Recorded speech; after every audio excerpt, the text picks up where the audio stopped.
think it's probably a three-pronged approach. The first is we have to pay them more. Having the best teachers in the nation is a double-edged sword. One, it is wonderful for our students.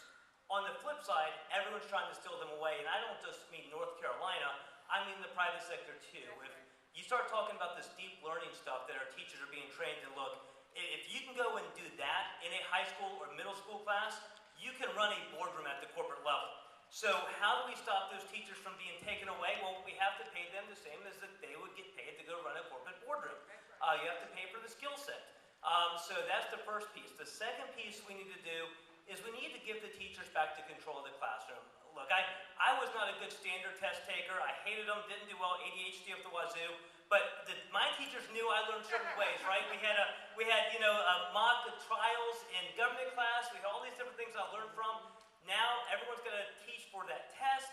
It's in the private sector, a good manager or CEO hires good people and lets them do their job. And as long as they hit the metrics they're supposed to hit and the results are good, you leave them alone.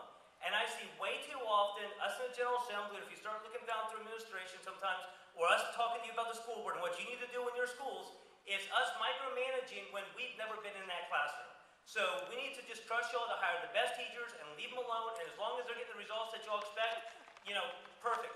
The last thing we need to do is we need to flip the mentality on teachers. Look, when I grew up, and if I did something bad in school, I didn't go home and say, Mom, my teacher said, but she was wrong. Look, if my teacher called my mom, I can guarantee you it was, wait till your father gets home, and my butt wasn't feeling too good that night.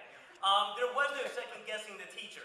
When the perception of teachers was leave it to Beaver, right? I mean, the most valued person in those TV shows were always the educators. Welcome Back Carter, you can go to all of them.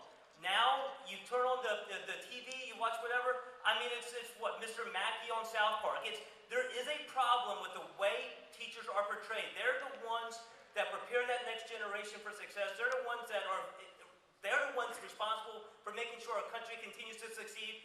And the mentality, the way they're portrayed is so much different than it was when we were growing up, and that script has to be flipped. But I think with those three things, we can start growing this profession and bring back the respect that it deserves.